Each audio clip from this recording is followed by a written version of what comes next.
Las batallas de la guerra civil las libraron enormes ejércitos a un precio muy alto. Hay escenas que pueden perturbar al espectador. Utilice su criterio. La nación se está destruyendo con la misma pasión que se construyó.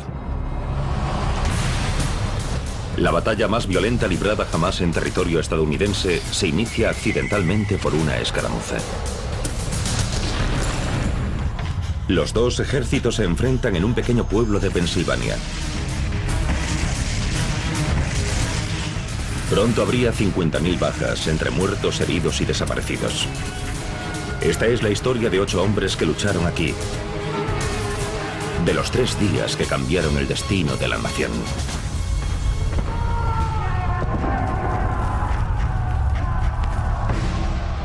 La batalla de Gettysburg.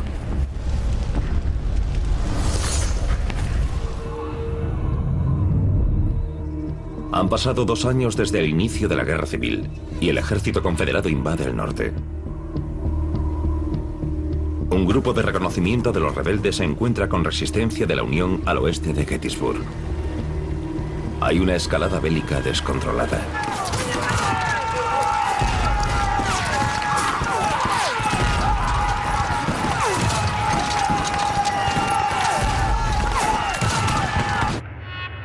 Gettysburg, primer día, 10 de la mañana.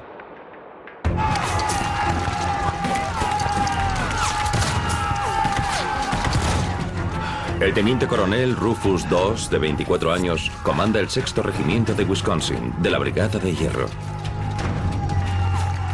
Son las tropas de élite del ejército de Potomac. 420 voluntarios de la frontera occidental. Se enfrentan a los confederados en Antietam. Son duros y avezados en la lucha.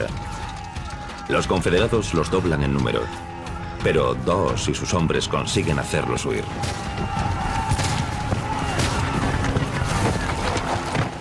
Los rebeldes en su retirada se refugian en un talud del ferrocarril de 200 metros de largo.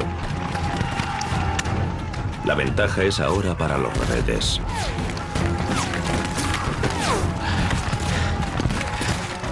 Al principio me pareció una maniobra de retirada, pero me sacó del error el fuego intenso que empezaron a lanzar sobre nosotros desde su refugio del talud. La retirada no entra en los cálculos de Doss. El heroísmo le viene de familia. Su tatarabuelo, William Doss, cabalgó con Paul Revere. De toda la gente a la que no querríamos enfrentarnos en un campo de batalla, destacan Rufus Doss y sus hombres. Eran soldados duros. Doss era duro. Y lo más importante, tenía experiencia. Nada puede sustituir eso en el campo de batalla.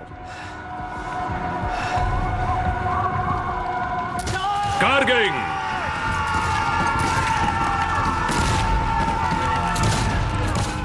Hay 170 metros hasta el talud del ferrocarril.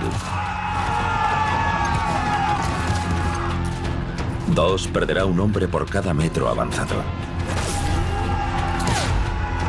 El terreno que dejamos atrás está cubierto de hombres agonizantes que se hunden en las tinieblas de la muerte.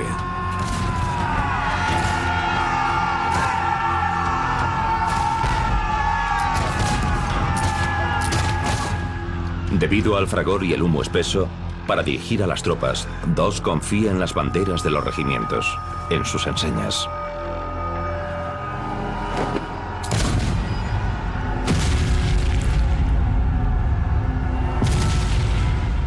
Pero las banderas son un imán para el fuego enemigo.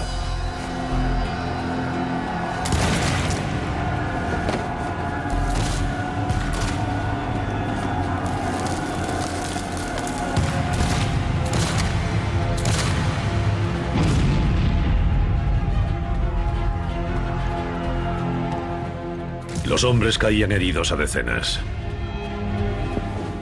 Pero los muchachos se apiñaban a derecha e izquierda de las enseñas y seguían avanzando.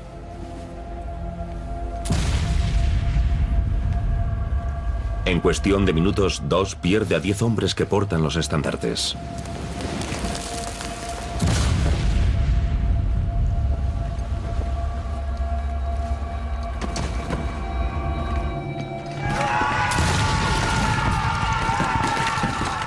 Finalmente, los hombres de su brigada de hierro consiguen hacerse con la bandera confederada.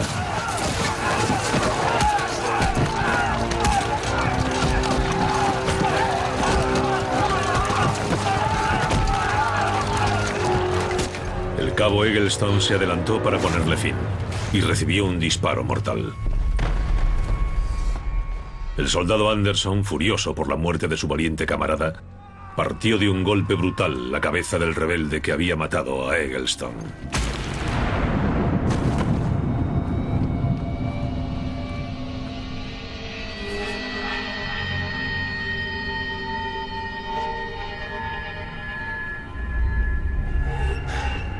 El cabo Francis Waller aprovechó el tumulto para capturar la enseña rebelde.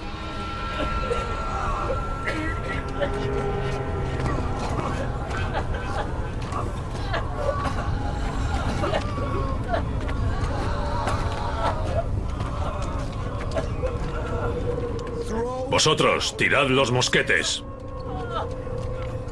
La refriega dura menos de 20 minutos.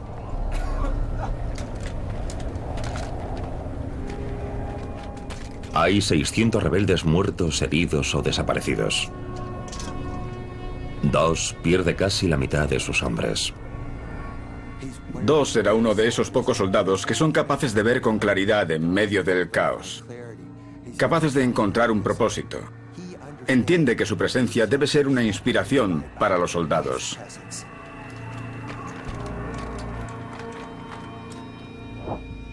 Pero la victoria de Dawes en el talud es una excepción. Los 28.000 soldados rebeldes que hay en las cercanías de Gettysburg están avasallando a los 20.000 soldados de la Unión. El ejército confederado de 75.000 hombres se dirige hacia Gettysburg. El ejército de Virginia del Norte lo manda un comandante legendario en el campo de batalla, Robert Lee. La estrategia de Lee es sacar las batallas del sur y trasladarlas al norte, para amenazar ciudades como Harrisburg y Washington. Se encuentra con el ejército de Potomac en Gettysburg. Aquí es donde lucharán. Si buscamos Gettysburg en el mapa, parece casi una rueda de carro, con el pueblo en el centro y todos los radios que salen en distintas direcciones. Robert Lee y sus tropas acabaron en Gettysburg, pero no era eso lo que habían previsto que sucediese. La batalla comenzó accidentalmente por culpa de los caminos, y se intensificó hasta convertirse en la más grande jamás librada en el hemisferio occidental. El ejército de Lee, tras una serie de victorias en el sur, invade el norte en el punto culminante de su fortaleza. Hay una palabra que resume las sensaciones de Robert Lee camino de Gettysburg: confianza. Veían el final del túnel, sabían que una victoria en el norte podría suponer el final de la guerra. El momento era en el 63. Lee lo sabía y no quería dejarlo pasar. No hay que olvidar que Lee no pretendía ganar otra batalla. Lee había ido a ganar la guerra.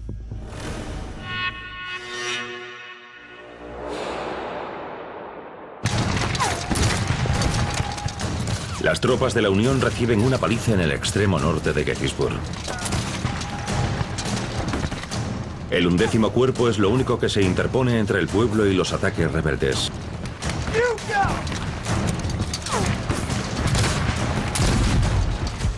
Entre ellos está el sargento Amos Hamilton, ex ballenero y padre de 3 hijos. Se alistó cuando supo que el presidente Lincoln había pedido 300.000 reclutas. Amos Hamilton era como muchos soldados de la Unión, con un gran amor por su familia y su hogar, pero también muy comprometidos con el ejército y con su nación. Hace 6 semanas recibió un balazo en las costillas en Chancellorsville.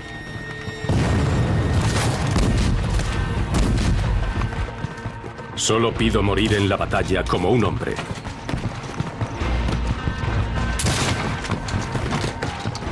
Odio la idea de morir aquí como un perro.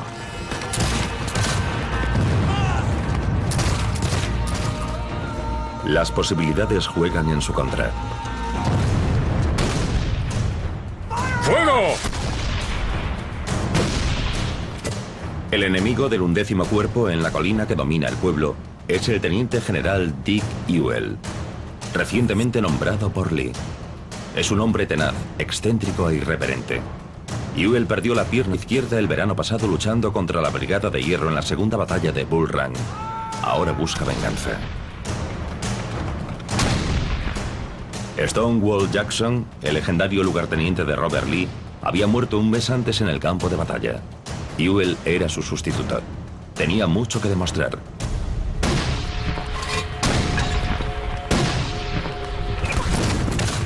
Pero hoy Ewell consigue que huyan. Los soldados de la Unión, que han sufrido 9.000 bajas, se retiran de Gettysburg.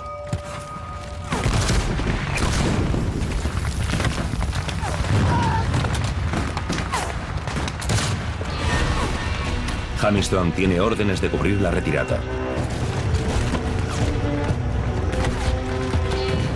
Pero están bajo un fuego intenso. A las 4 de la tarde su unidad se ve flanqueada y regresa a la ciudad. Pero no tienen a dónde ir.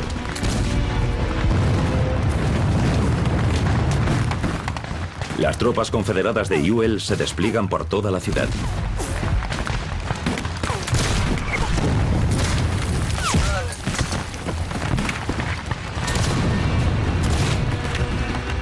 Es una derrota aplastante.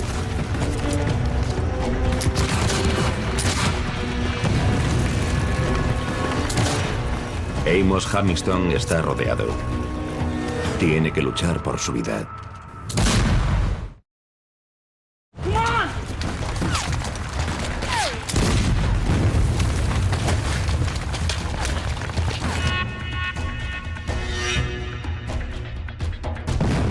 El ejército de Virginia del Norte está en racha y acribilla a las tropas de la Unión con una precisión mortífera. Tras 10 horas de combate se retiran los unionistas, con 9.000 bajas entre muertos y heridos. Los rebeldes están cerca de la victoria que ansía Lee. Todas las batallas que libra Lee, todas las victorias que logra, o que no logra, van dirigidas a la destrucción del ejército de Potomac. Ha subido la apuesta sin un efecto estratégico. Lee sabe que el reloj avanza, quiere perseguirlos para poder destruirlos. El sargento Amos Hamilton pone en riesgo su vida cubriendo la retirada de la Unión. Mientras las tropas confederadas invaden la ciudad. De los 270 hombres del regimiento de Hamilton, todos salvo 18 acaban muertos, capturados o heridos.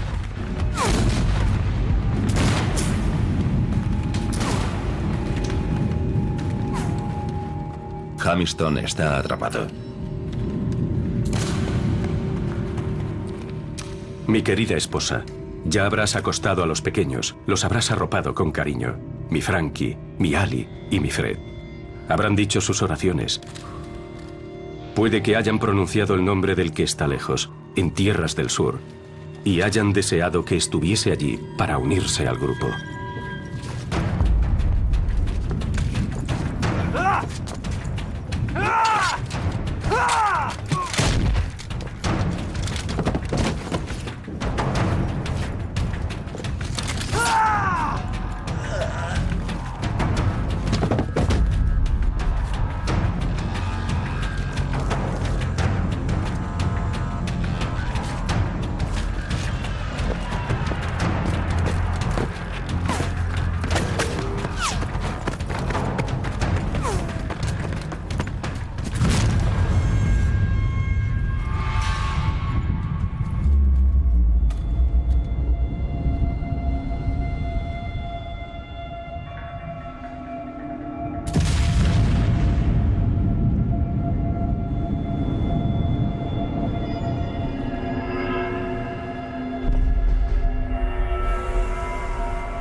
¿Cuándo tendrá fin esta rebelión? ¿Cuándo terminará esta maldita guerra? Y los seres queridos no tendrán que seguir separados.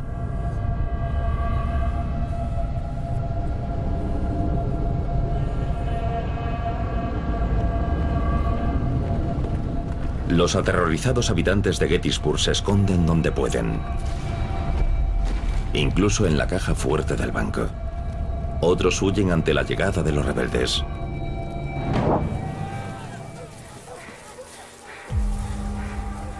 Sobre todo los afroamericanos, para evitar que los capture el ejército rebelde.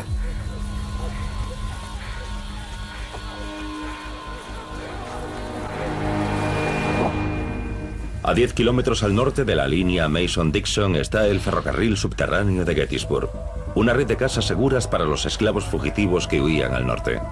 Su destino eran ciudades como Nueva York y Filadelfia, donde los activistas les proporcionaban comida y protección. Las represalias eran brutales y los atrapaban. Les cortaban las orejas o los ligamentos de la pantorrilla. No es de extrañar, ya que los esclavos son el mayor activo financiero de los Estados Unidos.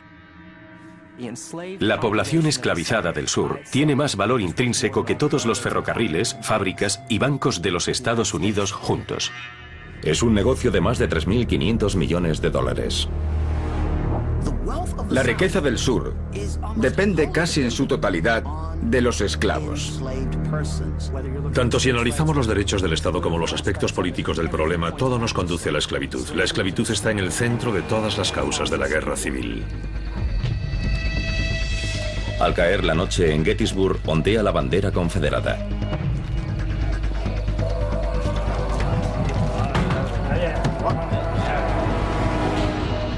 Los edificios públicos se transforman en improvisados hospitales para afrontar el torrente de heridos. Fanny Bueller, madre y ama de casa, atiende a los soldados heridos de la Unión poniendo en peligro a su familia. Jamás había visto un grupo de hombres más feos, con los uniformes sucios y hechos jirones, sin sombreros, sin zapatos, con llagas en los pies. Me compadezco de ellos con todo mi corazón. Hasta ahora el sangriento asunto de la enfermería había sido cosa de hombres. Pero durante la guerra civil fueron 20.000 las mujeres que se comprometieron a cuidar de los heridos. Una enfermera de la Unión, Clara Barton, fundaría la Cruz Roja. Los soldados rebeldes van de puerta en busca de los soldados de la Unión escondidos por toda la ciudad. Lee no tiene sitio para los prisioneros. Durante la guerra se capturan tantos que ambos bandos cumplen un código de honor. Los prisioneros liberados juran no volver a la batalla hasta que no haya un intercambio oficial. La liberación es simple. Te doy un trozo de papel que dice no vuelvas a luchar y si te cojo luchando, entonces te pasará algo grave. Después lo que se hace es que se reúnen en un lugar neutral hombres de nuestro ejército y hombres de vuestro ejército. Intercambiamos soldados igual que los niños se cambian cromos. Te cambio 3 generales por 4 coroneles y 9 tenientes por 15 soldados. El castigo por infringir la condicional es la muerte.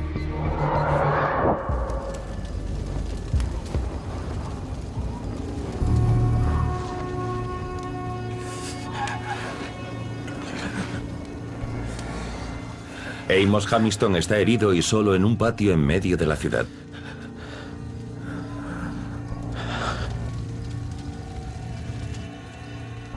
Coge un ambrotipo.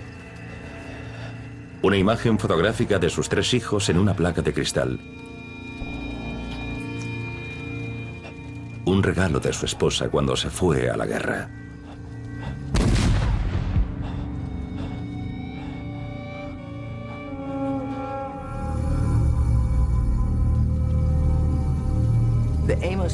La historia de Amos Hamilton se parece a la de cualquier soldado. Si vamos hoy a una unidad del ejército estadounidense, encontraremos miembros activos con fotografías de sus hijos, sus esposas, sus novias, porque es un vínculo tangible con la vida normal. El combate no es una condición normal. Estás allí sirviendo a tu país. Haces lo que el país te pide que hagas.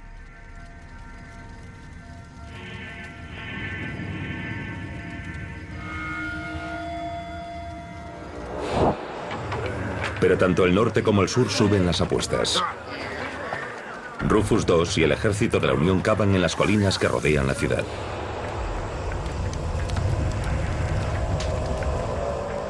Es aquí donde se ganará o se perderá la batalla de Gettysburg.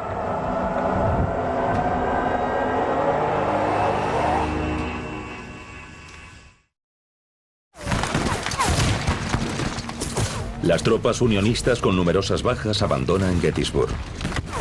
Dejan la ciudad bajo control confederado.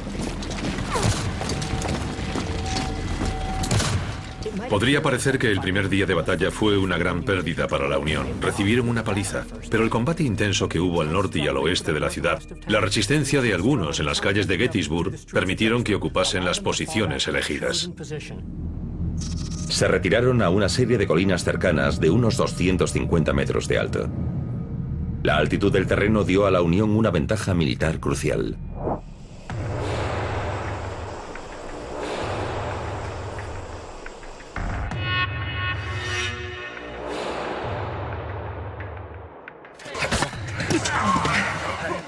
Rufus II y lo que queda de su brigada de hierro cavan en Culp's Hill. Utilizan una nueva arma, la bala. Están construyendo parapetos. Una forma de fortificación que se remonta a los romanos. Algunos oficiales creen que los parapetos producen cobardes. Pero Dawes no. Ha perdido la mitad de sus hombres y busca la mayor protección posible.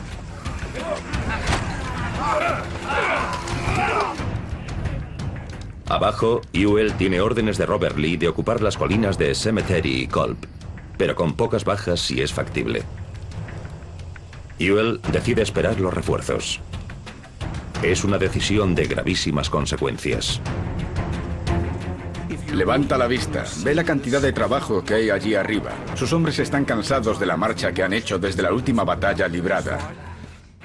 Y hubo algo que le llevó a decir, no lo haré, o ahora no puedo hacerlo. Pero al final del día, su comandante y él mismo estarían decepcionados. Los confederados lo pagarán durante los 3 días siguientes. Es uno de los grandes y sí de la batalla. De haber ocupado y controlado Culp's Hill, el ejército de la Unión habría tenido que irse y la batalla se habría librado en otro lugar, quizá con menos ventajas para los yanquis.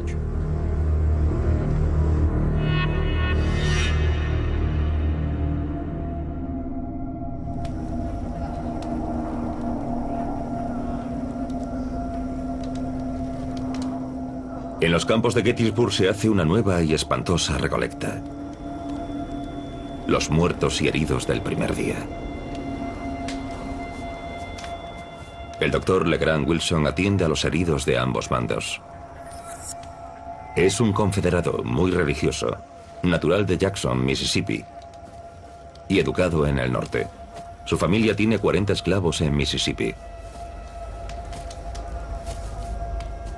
Esta fue mi primera experiencia en el campo de batalla. Y sentí un horror indescriptible. Si todos los seres humanos pudiesen ser testigos del resultado de sus pasiones, tal como lo fui yo anoche, se acabarían las guerras, no se libraría ninguna batalla más. Es difícil asumir el escalofriante número de muertos de la guerra civil. Las cifras más habituales de soldados muertos oscilan entre los 620.000 y los 630.000. Hoy esa cifra equivaldría a 6 millones de norteamericanos muertos.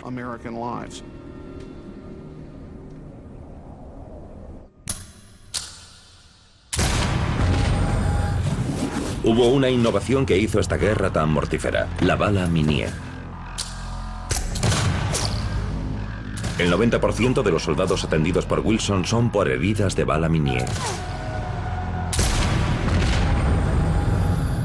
Tiene una base hueca y muescas para estabilizar el vuelo y conseguir más alcance y precisión.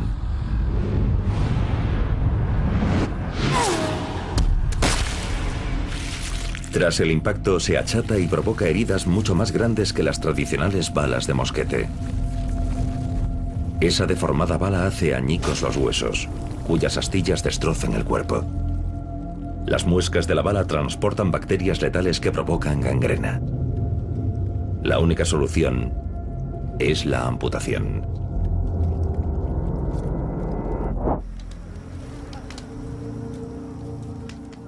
Los afroamericanos hacen de camilleros.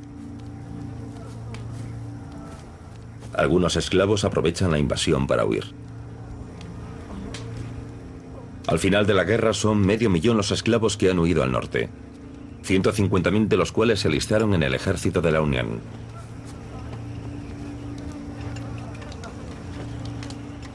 El Dr. Wilson pierde a un miembro de su familia el primer día de batalla.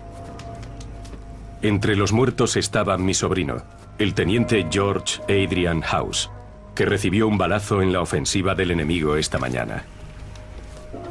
Stephen, su fiel criado, fue al campo de batalla, buscó su cuerpo y volvió con él al hospital para darle sepultura. A menudo combatían miembros de una familia uno al lado del otro. También por eso era tan feroz la lucha. En algunos estados murió la cuarta parte o más de los militares y hubo cientos de miles de heridos.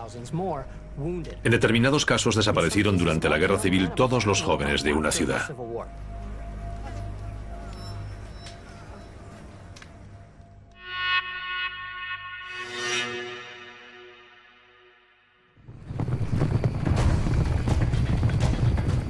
Las colinas de las afueras de Gettysburg. En el último año, el presidente Lincoln ha prescindido de 5 comandantes del ejército de la Unión. El sexto comandante es George Meade, un militar orgulloso y explosivo que se graduó en West Point, igual que Robert Lee. Solo lleva 3 días en el puesto. Cuando llegó el mensajero con la noticia de su ascenso, creyó que lo arrestarían. Pero Meade cuenta con una ventaja: el terreno elevado. Como ingeniero topógrafo, sabe cómo utilizarlo. Sitúa las tropas para aprovecharse del terreno. Ocupa Little Round Top, Cemetery Ridge, Cemetery Hill y Culp's Hill, formando una línea defensiva en forma de anzuelo. Cuando lleguen a Gettysburg las tropas confederadas, Meade podrá mover a sus hombres para responder a los ataques desde cualquier dirección. Las tropas de la Unión tenían líneas internas en sus posiciones defensivas, de tal modo que su flanco derecho estaba muy cerca del izquierdo y podían enviar refuerzos de un flanco a otro. Era una posición defensiva perfecta.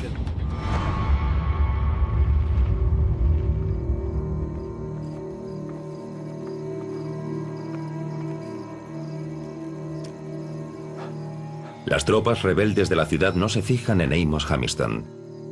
La herida es mortal y se dispone a morir solo, a no ser por la fotografía de sus hijos. No puedo expresar cuánto deseo verlos a ellos y a su madre. Espero que podamos volver a vernos. La primera vez que te vea, te diré más cosas de las que se me ocurren ahora. Sé una buena chica. Adiós. Amos Hamilton muere desangrado y sin identificación.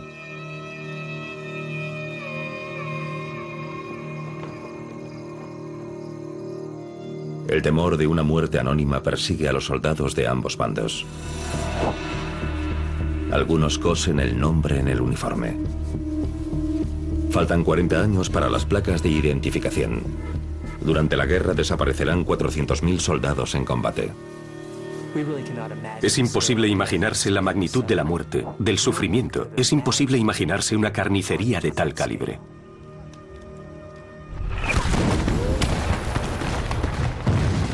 El segundo día en Gettysburg provoca más devastación y un osado y abierto asalto rebelde.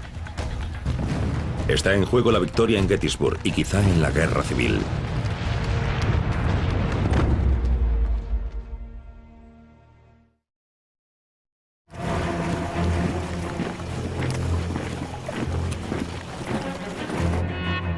Gettysburg, segundo día, 12 de la noche. Los rebeldes se ponen en marcha. Preparan un ataque sorpresa con 14.500 soldados. Su misión es romper el férreo control de la Unión en las tierras altas atacando el flanco del anzuelo de Meade. El objetivo de los confederados el 2 de julio es buscar el flanco izquierdo de la Unión, destruirlo, desbaratar su posición defensiva y ganar la batalla. El general de brigada rebelde, William Barksdale, es un patriota sureño que apoya la esclavitud y la secesión. Es natural de Columbus, Mississippi. Barksdale era un hombre que defendía las ideas de la Confederación con gran agresividad. Sentía un odio sin límites por los yanquis. Pero hay un problema. No reconocieron el terreno que tiene delante porque no está la caballería de Lee. Está a 20 kilómetros al sur, recogiendo provisiones. La caballería, los ojos y los oídos del ejército, no está en contacto con Lee. Lee está ciego en el campo de batalla. En realidad no sabe qué prepara la Unión. Y eso acaba por inutilizar a cualquier ejército. Las tropas rebeldes sin la caballería que las guíe marchan al alcance de la vista de la posición unionista. Barksdale y sus hombres tienen que buscar otra ruta. Es un retraso costoso que añade 2 horas a la marcha. Un tiempo que permite a Meade reforzar las defensas. A menudo me preguntan qué habría pasado de tener ametralladoras. Siempre contesto, el resultado habría cambiado con un par de walkie-talkies. George Meade, a 5 kilómetros de distancia, también tiene un problema. Lleva 3 días en el cargo y ha perdido el contacto telegráfico con Washington. El telégrafo, inventado 25 años atrás, está cambiando el desarrollo de las batallas de la Guerra Civil. Al presidente Lincoln, un comandante en jefe práctico, le gusta recibir rápido las noticias de las batallas. La unidad de transmisiones suele utilizar líneas temporales para comunicarse con los generales en el frente, pero todavía no ha llegado a Gettysburg el material de campo. Y las fuerzas rebeldes han cortado las líneas. Durante ese tiempo tuvo que estar pensando, Lee nos ha vencido en innumerables ocasiones. Y si lo hace aquí, no se interpondrá nada entre él y la capital. Está claro, no podemos perder. Meade utiliza una innovación basada en el código Morse para enviar órdenes al frente. Las señales con banderas. Se mueven las banderas para formar letras como los puntos y las rayas del código Morse. Funciona. Meade intercepta los movimientos rebeldes y responde con los suyos.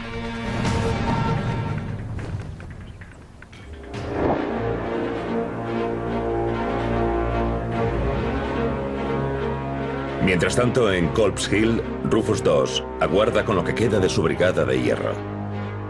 Ayer masacraron a los rebeldes en el talud del ferrocarril.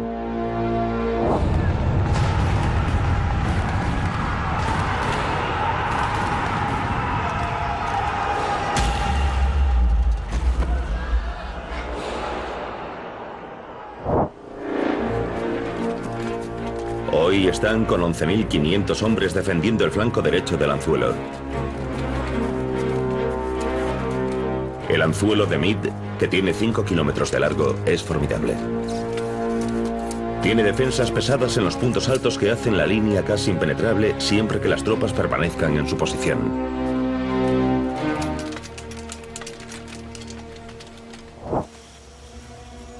Pero hay un comandante de la Unión que no sigue las órdenes de Meade. El general Dan Sickles. Un bribón adinerado y artero. Tras haber sido absuelto del asesinato del amante de su esposa utilizando la primera alegación de locura temporal en la historia del país, se irá de Gettysburg con mayor fama. Dan Sickles solo se preocupaba de Dan Sickles. Si algo no le beneficiaba o le ayudaba, no le interesaba. Carecía de experiencia militar, pero supo utilizar el dinero, la influencia y el poder para crear su propio regimiento.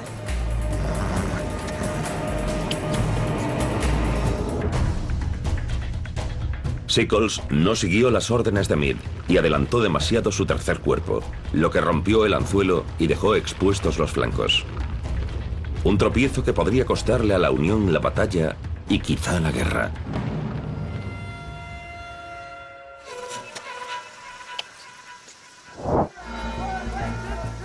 Las fuerzas rebeldes alcanzan por fin su posición con varias horas de retraso. Pero Lee ha perdido el factor sorpresa. La Unión sabe lo que viene.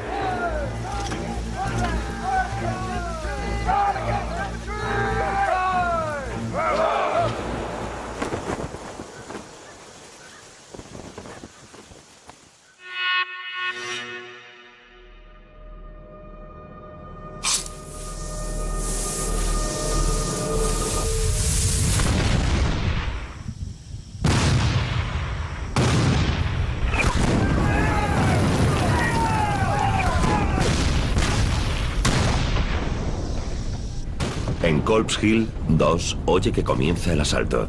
En este momento se rompió por fin el fragor de la batalla. Tronaron al unísono los cañones y los mosquetes. Las tropas rebeldes en oleadas lanzan uno de los épicos ataques de la guerra civil. Barksdale está a punto de librar la batalla que siempre había deseado, pero le ordenan mantener la posición. Está preparado para actuar, ansioso por hacerlo, pero tiene que esperar un poco más.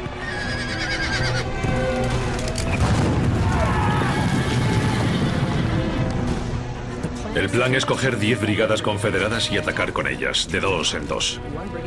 Una brigada se lanza contra el enemigo. Entre 15 y 30 minutos después interviene la siguiente y luego otra y otra. Son batallas que quedan grabadas para la historia. Devil's Den, Little Round Top, Wheatfield, Peach Orchard y Cemetery Ridge.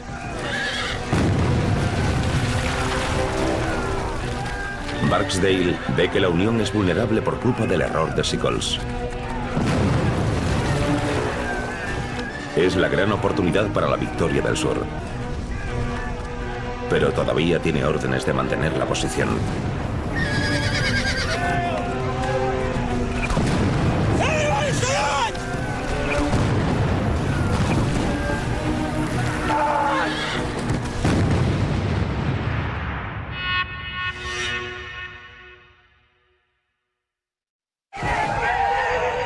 Han pasado 60 minutos y el regimiento de Barksdale sigue esperando. El aire se llena con gritos de los rebeldes. Cada unidad tiene un sonido único, feroz, salvaje y aterrador.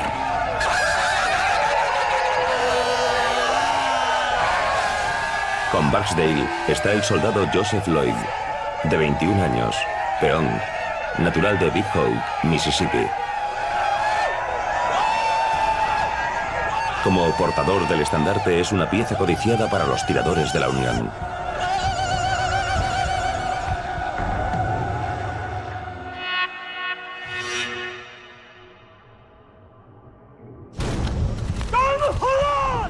Por fin, 90 minutos después de iniciado el ataque, Barksdale y sus hombres avanzan.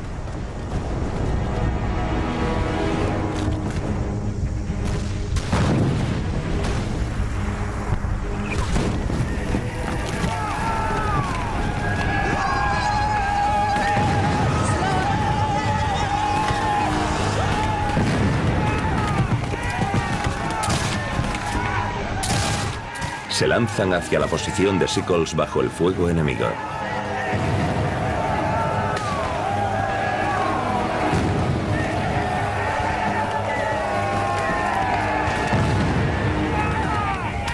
Lo que pase a continuación podría variar el curso de la guerra.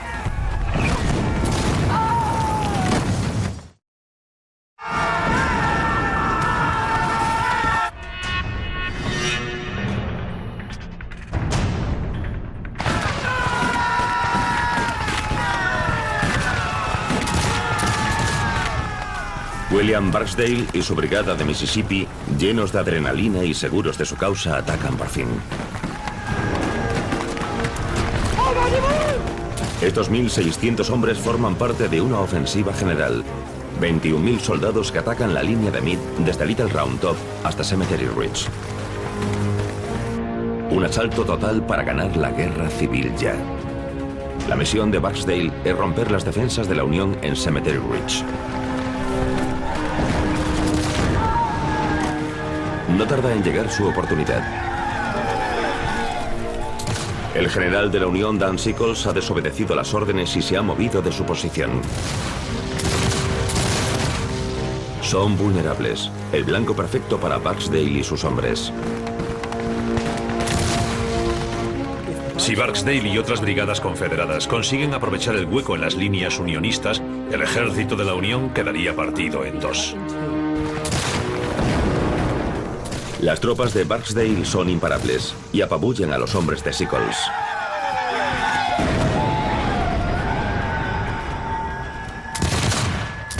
Las defensas empiezan a ceder. Y después será el turno de la línea de Meade. Barksdale y sus tropas golpean a los yanquis como un martillo. Pasan por encima de las tropas de la Unión, hacen cientos de prisioneros enemigos y continúan su marcha en distintas direcciones hacia Cemetery Ridge. Rufus II, que observa desde Culp's Hill, sabe que el ejército de Potomac está en apuros. Veíamos que nuestras tropas estaban cediendo terreno. Eran miles los que se iban a la retaguardia. Se respiraba mucha tensión y ansiedad ante el avance de la línea rebelde. Solo se oían los gritos de los rebeldes. La ofensiva de Lee está funcionando. Si lo consigue, podría ser la victoria definitiva que ansía.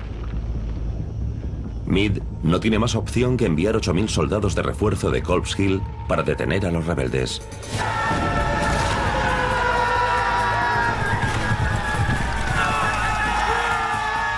Barksdale y Lloyd siguen avanzando hacia Cemetery Ridge. Recorren 550 metros bajo una lluvia de fuego enemiga.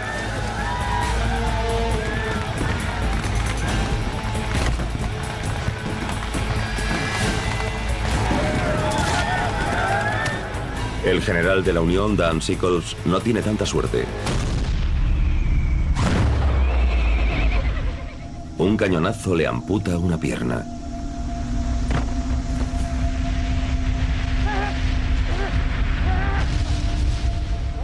Un oficial yanqui bromea. Son malas noticias para Sickles, pero buenas para la Unión.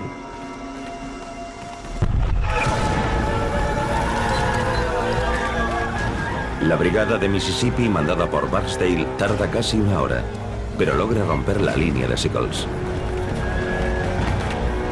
Las tropas de la Unión huyen. Los hombres de Barksdale se aproximan a Cemetery Ridge y acarician la victoria.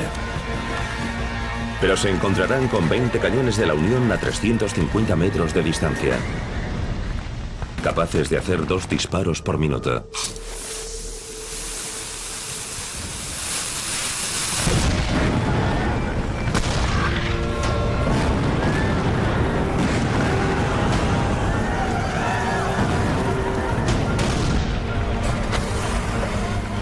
Una bolsa de pólvora impulsa una bala de hierro macizo de 4 kilogramos a una velocidad de 425 metros por segundo.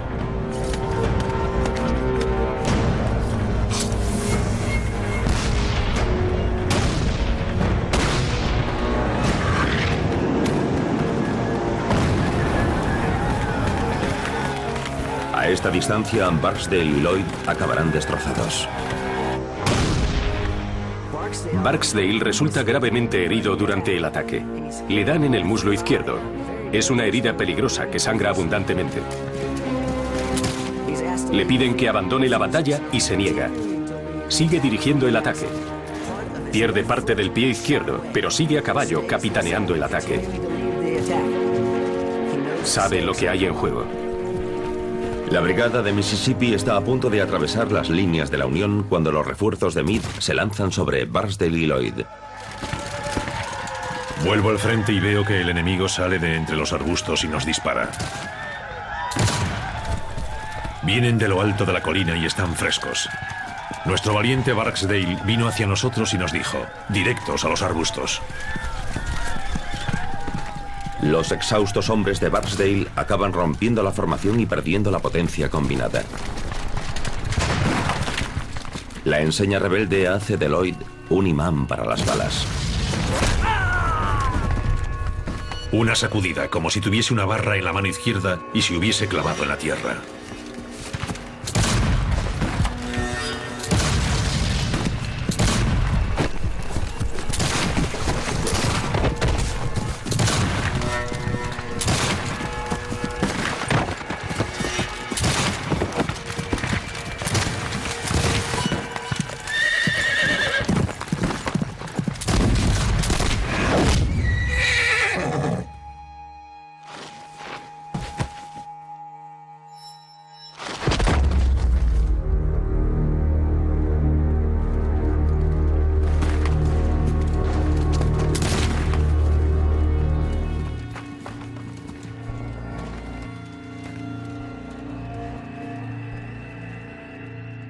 Las tropas de la Unión nos pasan por encima.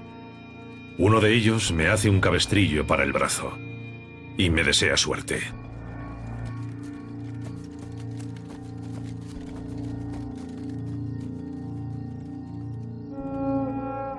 La mitad de los hombres de la brigada de Barksdale están muertos, heridos o prisioneros.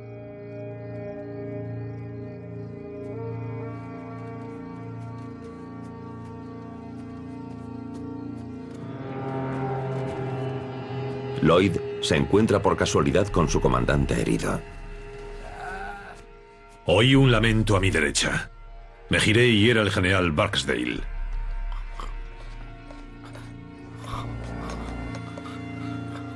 Qué decepción cuando le puse la cantimplora en la boca para que bebiese. Y vi que estaba agujereada y vacía. Me dio un último mensaje para la brigada. Y me fui con la promesa de enviar a los camilleros. La batalla de Barksdale ha terminado.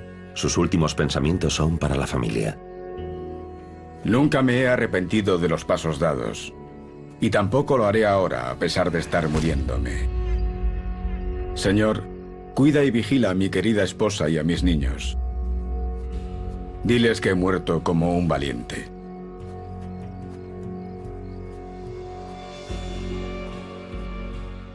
Es posible que pensase, voy a poner fin a la guerra. Seré el gran instrumento que rompa en dos las líneas de la Unión, que destruya el ejército de Potomac y haga que desaparezca de una vez por todas. La actuación de sus hombres fue extraordinaria y a punto estuvieron de tener éxito. El anzuelo de Meade ha resistido y se acaba la ofensiva. Para el general confederado Longstreet, fueron las 3 mejores horas de batalla libradas jamás por 2 ejércitos.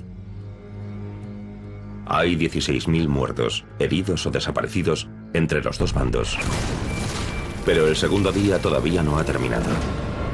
Meade ha retirado hombres de Culp's Hill para detener a los rebeldes. Cae la noche y allí solo hay 1.400 defensores de la Unión. Es una oportunidad que los confederados no dejarán pasar. Es su momento.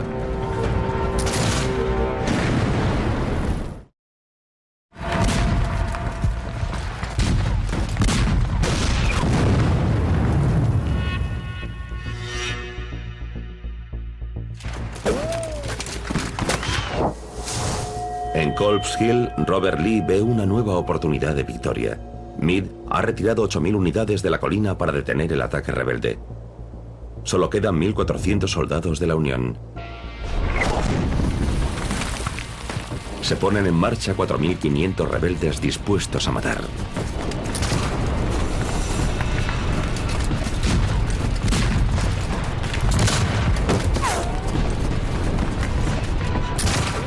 En el ataque rebelde a Culp's Hill participa el soldado Risley Howard, de 33 años, con esclavos a su cargo, de una importante familia de Maryland, natural de Baltimore.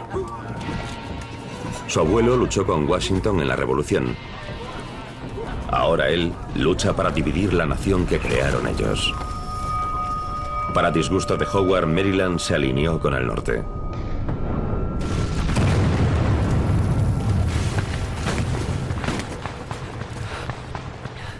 Maryland estaba muy dividido. La esclavitud estaba muy arraigada en la parte este del estado. Risley Howard provenía de esa economía de plantaciones, de una clase esclavista.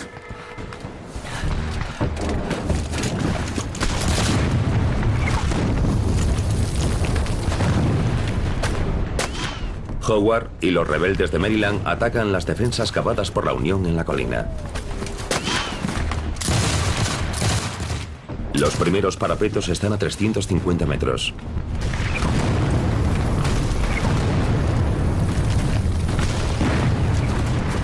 Es caótico. Las balas y los obuses vuelan en todas direcciones.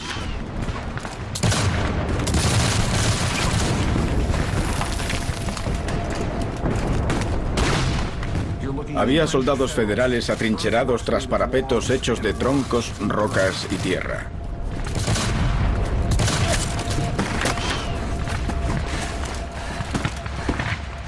Lo normal es que pienses, es mi última batalla. No saldré vivo de aquí. ¿Cómo se puede funcionar así? Tenían madera de héroes. Nos fuimos colina arriba. Había rocas inmensas que teníamos que flanquear y nos rompían las líneas. Howard asiste a un combate tan fiero que un rebelde lo define como un matadero. No era una posición nada cómoda.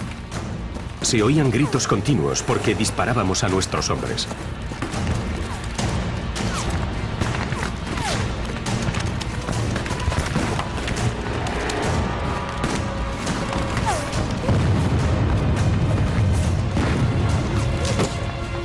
Los rebeldes recorren el primer trecho de Culp's Hill, pero tienen muchas bajas.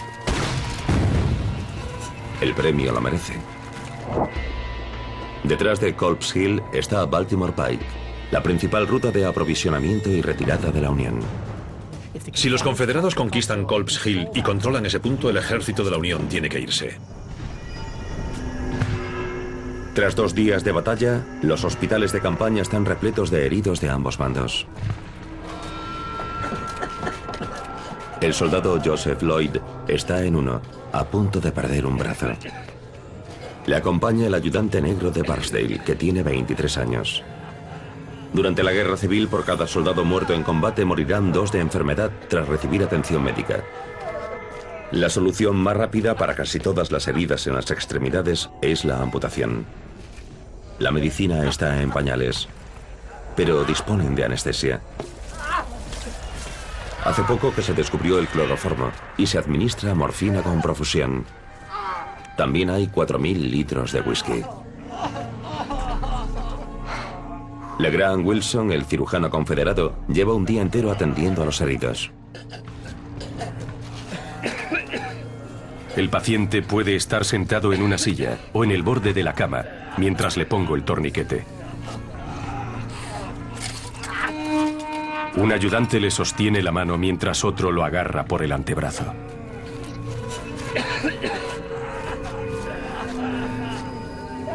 La amputación media dura 12 minutos. No hay antibióticos ni conocimiento de las infecciones. Ni siquiera se molestan en lavarse las manos o el instrumental. Los cirujanos trabajan contrarreloj. De ahí viene la expresión médico carnicero. Lloyd será uno de los afortunados. La probabilidad de sobrevivir a una amputación de brazo es del 77%.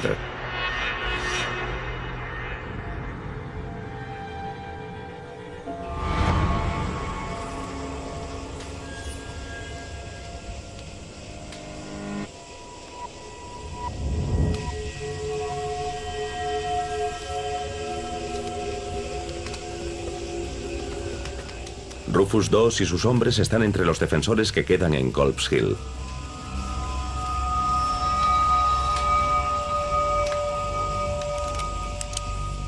Descienden para contraatacar.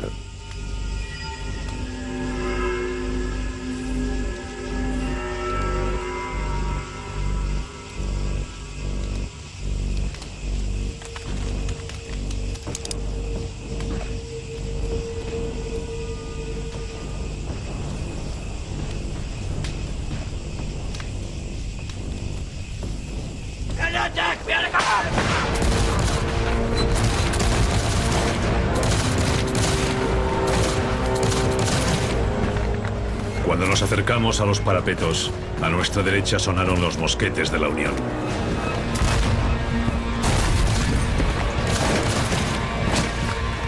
La oscuridad y la sorpresa de nuestra llegada hicieron que el enemigo disparase al azar.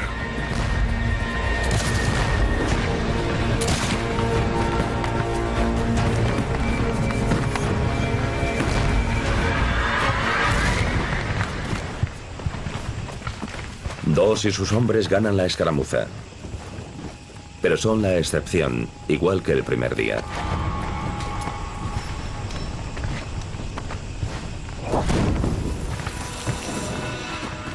Cerca de allí, la unidad de Risley Howard toma una parte fundamental de los parapetos. Siguen avanzando bajo un intenso fuego enemigo. Los federales abrieron fuego contra nosotros desde la izquierda y la retaguardia. Un fuego intenso que aumentaba a cada paso que dábamos. Aún así, seguimos avanzando.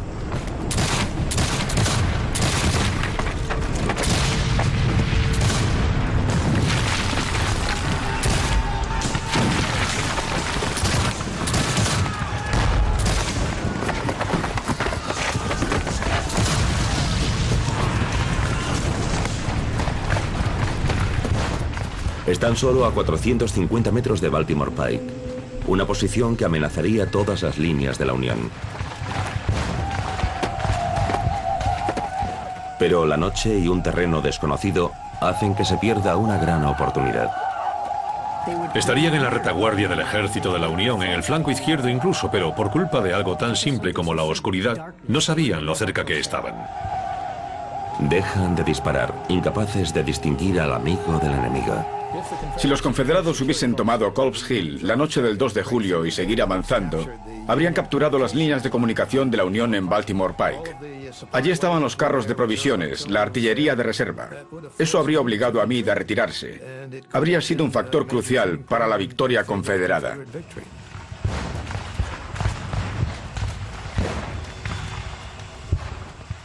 Mientras se van apagando los combates en Culp's Hill, la Unión gana un tipo diferente de batalla. Su recién creada agencia de espionaje, el Departamento de Información Militar, trata de descubrir los planes bélicos de Lee.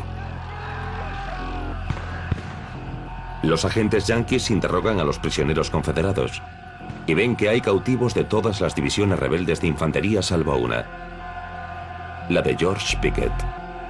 Tiene las únicas tropas de refresco de Lee. Meade espera que los rebeldes ataquen mañana con todo lo que tienen.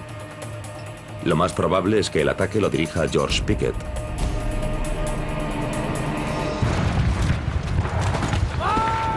Mañana, Risley Howard se enfrentará a sus vecinos de Maryland en un combate a muerte.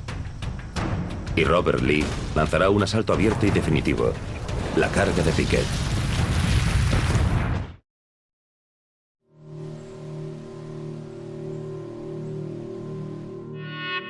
Gettysburg, tercer día, 5 de la mañana.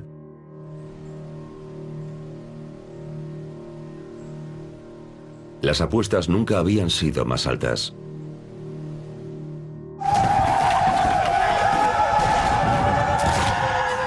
Ayer, Robert Lee estuvo cerca de lograr la victoria.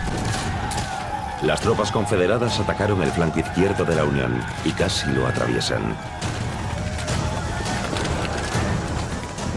Robert Lee sabe que estuvo cerca, pero no hubo premio. El general Meade está un poco nervioso. Sabe que fue una victoria apretada, que evitó el desastre por poco. Las tropas rebeldes ganan terreno en el trecho inferior de Culp's Hill y se disponen a amenazar las líneas de retaguardia de la Unión. Meade envía refuerzos. Una de esas brigadas la manda el coronel James Wallace. Adinerado y con estudios, también natural de Maryland. Es el único coronel de la Unión que tiene esclavos. ¡Un médico, rápido! Durante la Revolución, su abuelo y el de Risley Howard lucharon en el mismo regimiento. Hoy, los dos naturales de Maryland se enfrentarán entre sí. Maryland, como otros estados fronterizos, estaba dividido entre dos lealtades. Sus habitantes tuvieron que elegir uno de los dos bandos. Maryland es uno de los 5 estados fronterizos que permanecieron leales a la Unión, pero la esclavitud es legal. Las posturas a favor y en contra son apasionadas. Las tropas federales ocuparon Baltimore durante la guerra para evitar el levantamiento confederado.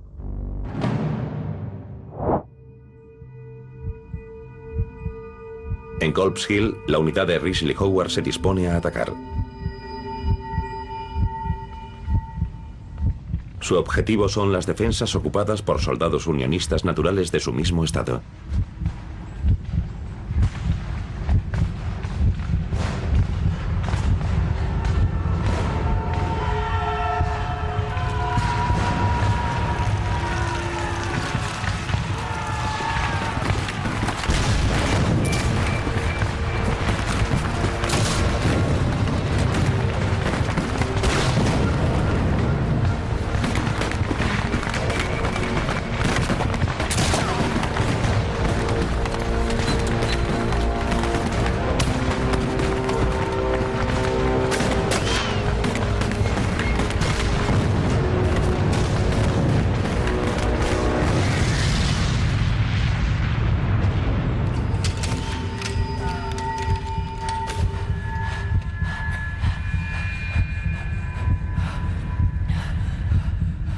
Parecía que los hombres sintiesen la solemnidad de la ocasión, que entendiesen la desesperada naturaleza del ataque que se avecinaba. Pedí a Dios fuerza para cumplir con mi deber.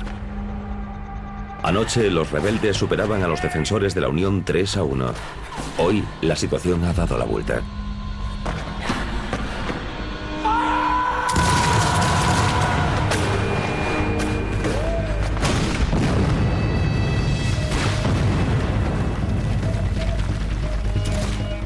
Parecía que mi compañía entera hubiese sido barrida por una lluvia mortífera de balas y obuses.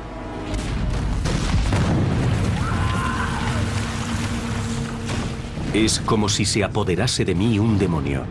Solo pensaba en una cosa: vengar a mis camaradas.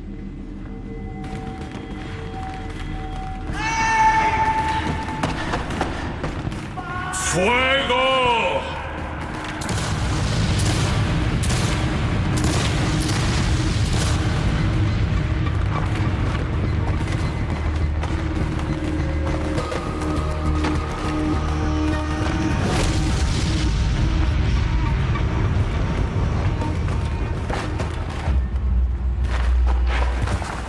Howard recibe un balazo del primer regimiento unionista de Maryland. Noté una quemadura en el muslo, como si se concentrase en un punto toda la sangre de mi cuerpo. Es difícil de saber, pero estoy convencido de que los federales nos dispararon a propósito mientras estábamos tendidos en el campo de batalla. Le dieron a un soldado que estaba a mi izquierda, y a mí me dieron en la cadera. Las heridas en la cadera son casi siempre mortales. Esperaba que cada momento fuese el último, así que me recompuse. Doblé los brazos sobre el pecho y aguardé a que llegase mi hora.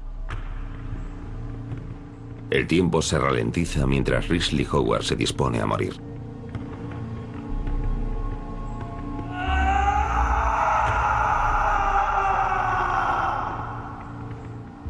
James Wallace no dejará sufrir a un compatriota de Maryland, aunque esté en el otro bando. El primer confederado de Maryland que vimos estaba hecho añicos. Con gran tristeza juntamos a nuestros viejos amigos y conocidos para atenderlos con todo el cuidado.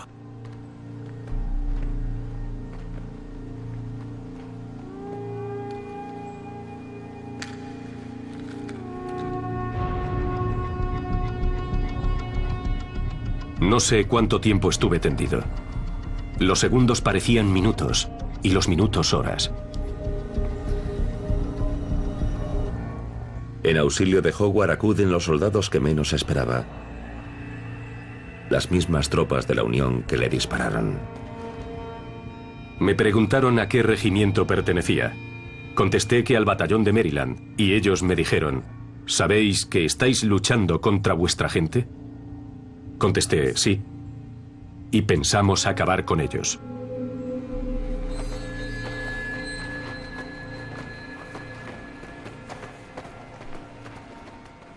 Con el ataque rebelde a Culp's Hill en vía muerta, Robert Lee prepara otra ofensiva total. Será una de las batallas simbólicas de la guerra civil. Son 12.000 soldados confederados y cientos de cañones. Está a punto de comenzar la mayor descarga de artillería vista en Norteamérica.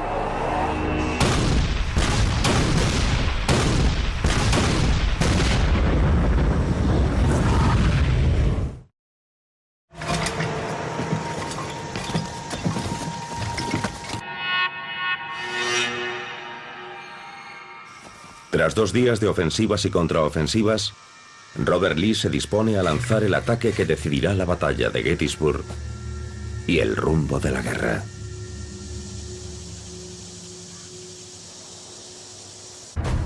Envía 12.000 soldados, apoyados por la división de George Pickett, sus únicas tropas de refresco. Su misión es atacar el centro de la Unión y dividir en 2 el ejército de Potomac. Lee pone todas las fichas en medio de la mesa porque sabe que es la última oportunidad que tendrá. Fue una decisión calculada, bien pensada. Tenía una probabilidad razonable de éxito. Una de las brigadas rebeldes está comandada por el general Joe Davis. aristócrata y esclavista. Su tío es el presidente confederado Jefferson Davis. Su ciudad natal, Vicksburg, en Mississippi, está asediada por la Unión.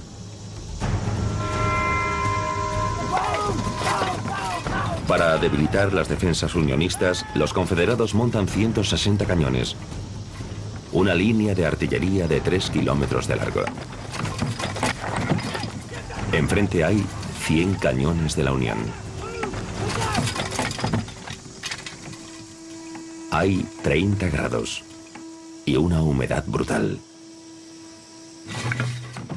¡Fuego!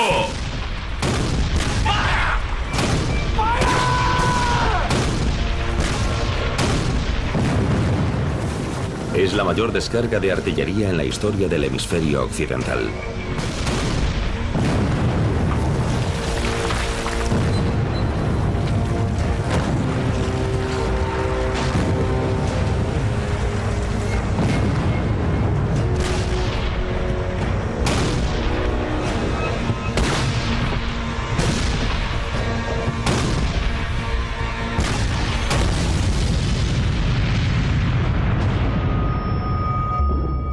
El ruido sacudiría los órganos internos,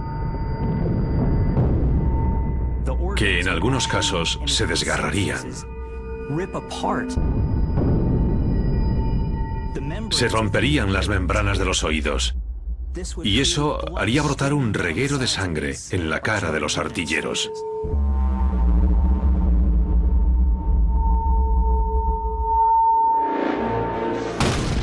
La descarga de la artillería se oyó en Harrisburg, Pensilvania, a 65 kilómetros de distancia.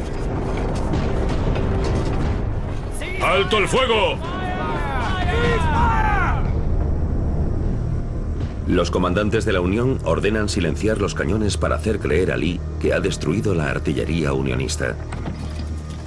A las 3 de la tarde también se detiene la artillería confederada. Un silencio inquietante se apoderó del campo de batalla. Era un día sin viento y seguía presente el humo de la artillería. Los yanquis esperaban un ataque brutal de los sureños, y los sureños sabían lo que iban a hacer, a qué se iban a enfrentar.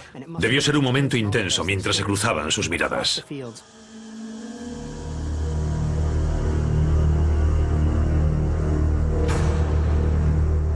El mando confederado cree que es seguro enviar a sus tropas.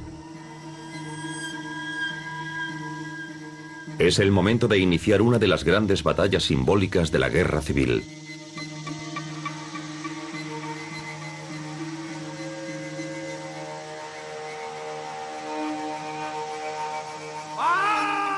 Joe Davis y sus hombres avanzan como parte de una ofensiva rebelde que tiene 1,5 kilómetros de longitud.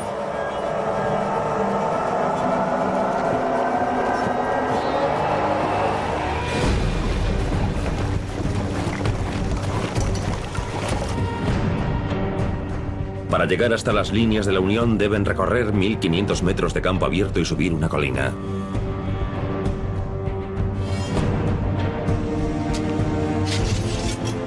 Pero los líderes confederados ignoran que la artillería de la Unión aún tiene mucha potencia de fuego.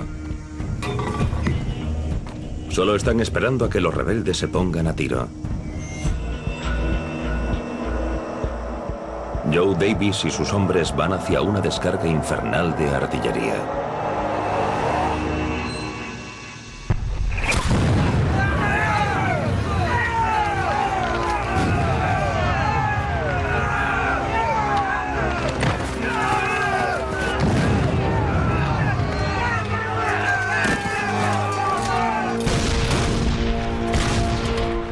Primero está el cañón reglamentario, fabricado con varias capas de hierro forjado de 12 centímetros. Es un cañón duro y fiable, inventado solo hace 2 años y diseñado con un calibre estriado de 7,5 centímetros para aumentar el alcance y la precisión. Este cañón dispara proyectiles que explotan al impactar y obuses con metralla que revientan en el aire sobre la cabeza de los enemigos.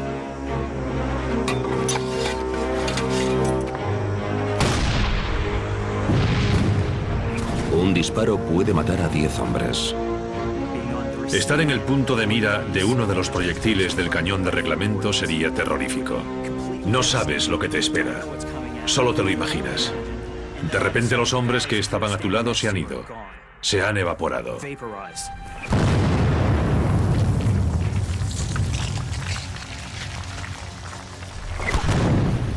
Detenerse en campo abierto para disparar es un suicidio.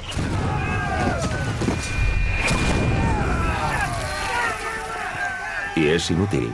Con los mosquetes es imposible alcanzarlos.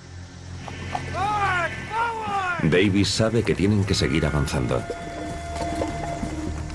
Tras cada paso éramos menos. Por culpa del fuego destructor que diezmaba la parte frontal y el flanco izquierdo. Los soldados se desplegaron con gran frialdad, dispuestos y decididos a seguir avanzando, rellenando los huecos que se producían en nuestras filas. A medio camino de Cemetery Ridge, los rebeldes se pusieron al alcance del viejo cañón Napoleón de cilindro liso. La pieza de artillería más popular de la guerra civil. Dispara 4 tipos de proyectiles, entre ellos una bola maciza de 5 kilogramos. Si cae delante de las tropas que avanzan, puede acabar con una fila de hombres como si fuesen bolos. Es difícil imaginar cómo podían seguir avanzando con tal oposición. Se necesita un gran nivel de coraje. Hasta que Davis y sus hombres puedan responder, hacen de diana para la artillería de la Unión. El ataque de la avanzadilla, que se conocerá posteriormente como la carga de Pickett, salta hecha pedazos.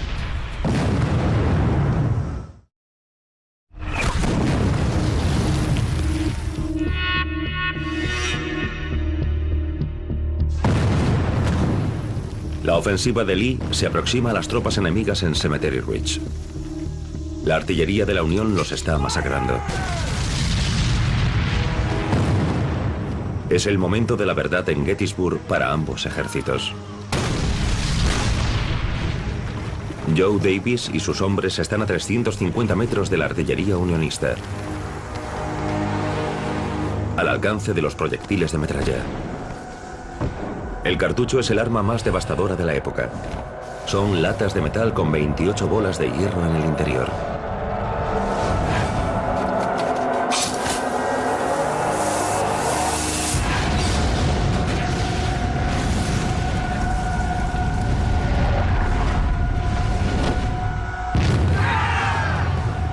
Cuando explota el cartucho, lanza las bolas de hierro sobre las tropas a cientos de metros por segundo.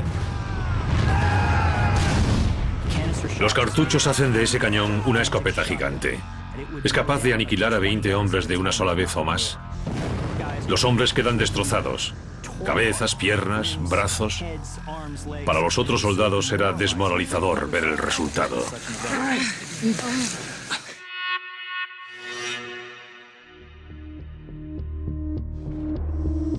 Davis se reagrupa en un camino de tierra, Emmetsburg Road, a 180 metros de la línea de la Unión. Están al alcance de los mosquetes enemigos.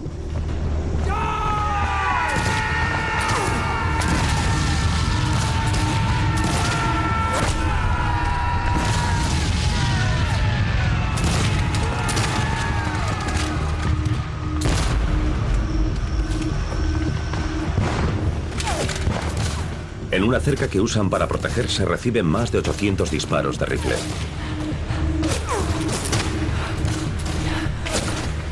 La brigada del flanco izquierdo de Davis no ha conseguido llegar. Queda al descubierto un agujero en las líneas rebeldes.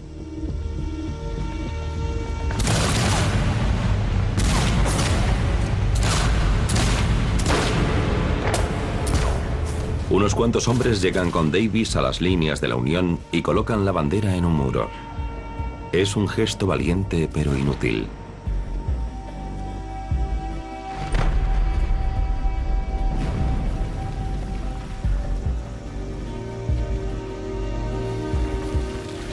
El resto de la unidad de Davis cede y se retira.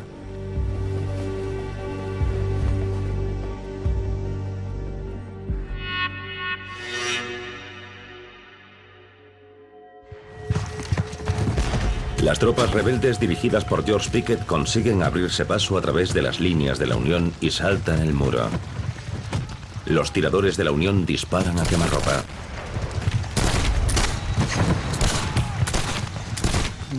Es el momento del combate cuerpo a cuerpo.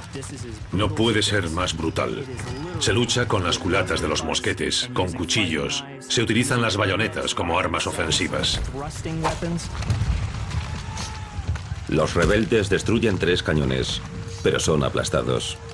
Es la última oportunidad de Lee para vencer en Gettysburg, pero no es suficiente. Casi consiguen partir en 2 el ejército de la Unión. La gran victoria de Robert Lee se convirtió rápidamente en su derrota más rotunda.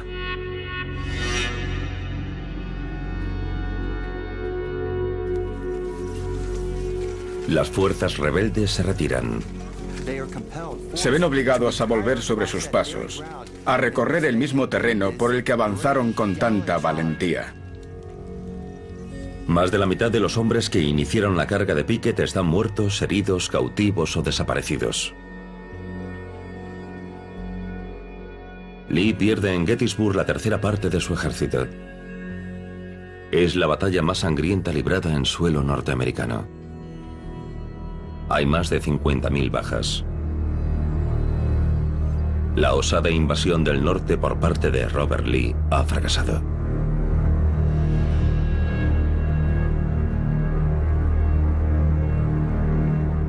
El día de la independencia.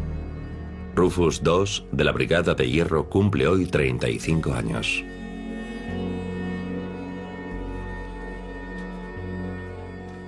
¡Qué cumpleaños tan solemne!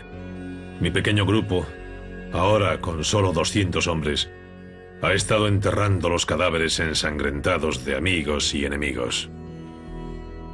Hoy no se ha luchado. La guerra civil durará aún 2 años más.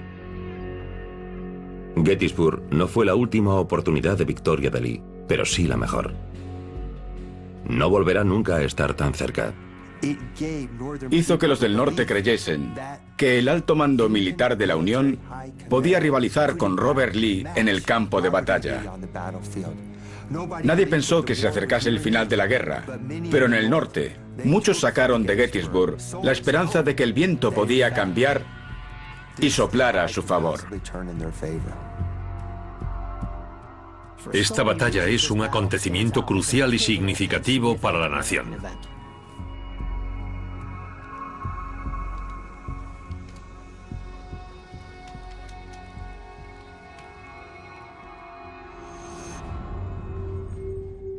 Rufus II dejó el ejército en 1864 con síntomas semejantes a los del síndrome de estrés postraumático.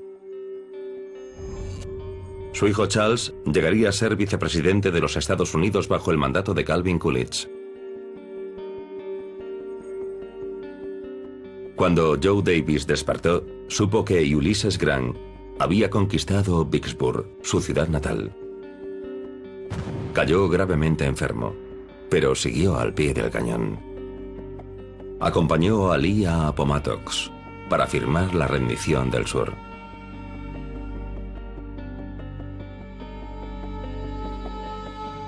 Las tropas de la Unión arrasaron la granja de LeGrand Wilson. Con la venta de las últimas pacas de algodón, puso en marcha su consulta.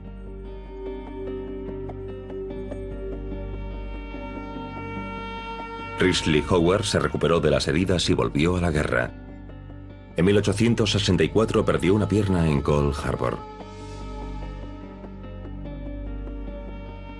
La leyenda dice que su fantasma sigue en su casa de Baltimore.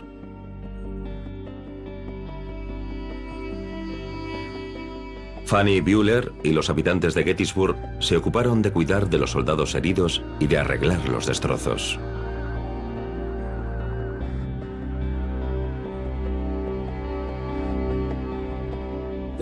La ciudad de Gettysburg estuvo meses inundada de heridos. El olor de la muerte persistió allí durante semanas, durante meses. Los horrores posteriores a esa batalla no tuvieron parangón en la guerra. Una niña encuentra a un soldado muerto en un patio. No tiene identificación, pero se aferra a una fotografía de 3 niños grabada en cristal. La imagen se hace famosa y se publica en muchos periódicos. El misterio del soldado desconocido cautiva la imaginación de todos. Al cabo de 4 meses, una mujer de Nueva York reconoce a los niños y resuelve el misterio. El soldado es Amos Hamilton. Ella es la viuda. Entierran a Hamilton en un nuevo cementerio que está en el campo de batalla de Gettysburg. El presidente Abraham Lincoln habla durante 2 minutos en su inauguración. Esta batalla y este discurso resonarán a través de los tiempos.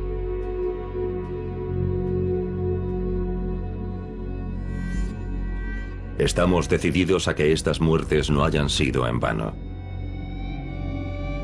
A que esta nación, con la ayuda de Dios, alumbre una nueva libertad, para que el gobierno del pueblo, por el pueblo y para el pueblo, no desaparezca de la faz de la tierra.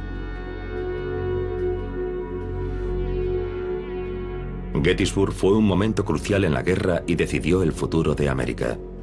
Preservó una nación concebida en libertad y entregada a la idea de que todos los hombres nacen iguales.